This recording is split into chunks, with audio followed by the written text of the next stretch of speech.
That time of year has finally come, and National Hot Tea Month is now upon us. National Hot Tea Month can be an exciting yet confusing concept, so in this video, we're going to explain the answers to a few common questions. These questions include what is National Hot Tea Month, how National Hot Tea Month started, and how to celebrate National Hot Tea Month. Hopefully by the end of this video, you'll have a better understanding of the month and have a good idea of how to celebrate it. Before we get started, it would really mean a lot to us if you could subscribe to our YouTube channel and stay tuned for future tea videos. We have hundreds of videos on all sorts of topics related to Japanese green tea, but for this episode, we're going to focus on National Hot Tea Month specifically. Without further ado, let's get started. So before we tackle the question of what is National Hot Tea Month, let's start by covering when National Hot Tea Month is. National Hot Tea Month is observed in January in the United States. It's not to be confused with International Tea Day on May 22nd or National Iced Tea Day, which is on June 10th. So what is National Hot Tea Month? Now that we've covered when is National Hot Tea Month, let's talk about what National Hot Tea Month is. National Hot Tea Month is all about enjoying hot teas in the month of January. It's no coincidence that it falls on one of the coldest months of the year, as this is the perfect time to curl up with a cup of your favorite hot tea. Because it's National Hot Tea Month and not international, this custom is really only observed in the United States, although tea lovers all around the world tend to recognize this month.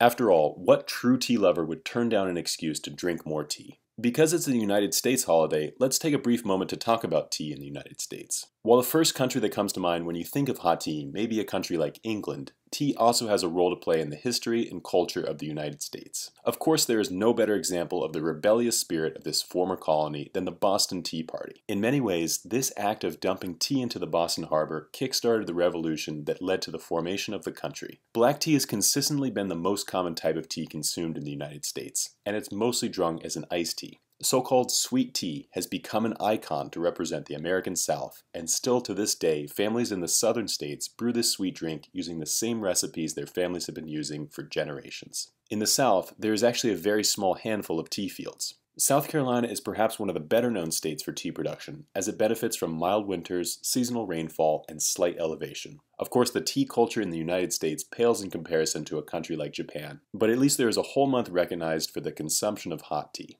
How to celebrate National Hot Tea Month. Now that we've learned a little bit about what National Hot Tea Month is, let's talk a little bit about what you can do to celebrate it. The simple answer is, you can celebrate National Hot Tea Month by drinking tea, of course. But we wanted to give you a list of the teas we recommend to try this month. These teas are best prepared hot, and we'll save the cold brew teas for June, because right now it's cold outside and we want you to be able to enjoy some nice warm tea. First we have Hojicha. This roasted green tea is perfect for celebrating National Hot Tea Month. During the roasting process, the tea leaves trade their natural, fresh, and vegetal flavors for warmer notes of coffee, caramel, and chocolate. The roasted leaves also become less sensitive to higher water temperatures, so you can really brew this tea hot if you want to. We recommend using 5 grams of leaves and 150 milliliters of water at a temperature of around 175 degrees Fahrenheit. The next tea on our list is Kukicha. While most Japanese green teas are made from the leaves of the tea plant, Kukicha includes a lot of stems as well. These stems are lower in caffeine, milder in flavor, and they can be brewed slightly hotter, without releasing a lot of their bitterness. The Kukicha Osada is a nice, light, and floral tea made from the Osada family in Shizuoka. The tea is grown on the so-called organic village of Isagawa, where a collection of small tea farmers have made a commitment to growing green tea without the use of pesticides or chemicals.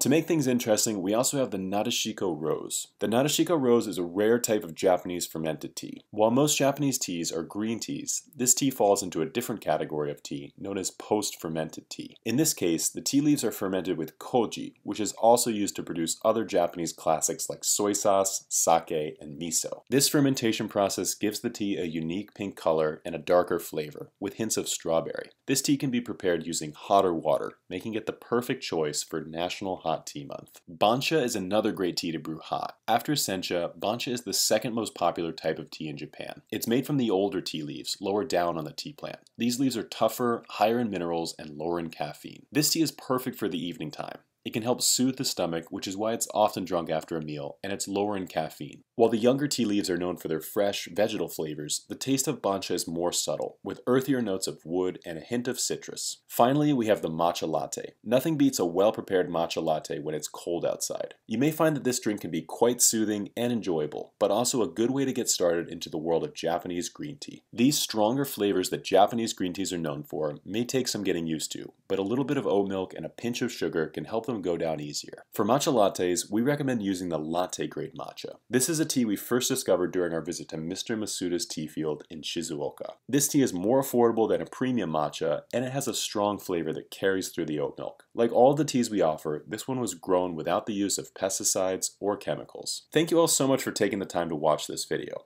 If you would like to support this channel, we would really appreciate it if you could try some of our teas and let us know what you think. We'd also love it if you could like this video and subscribe to see more tea videos like this in the future. If you have any questions about green tea, please feel free to leave them in the comments below. Until then, we'll see you next time.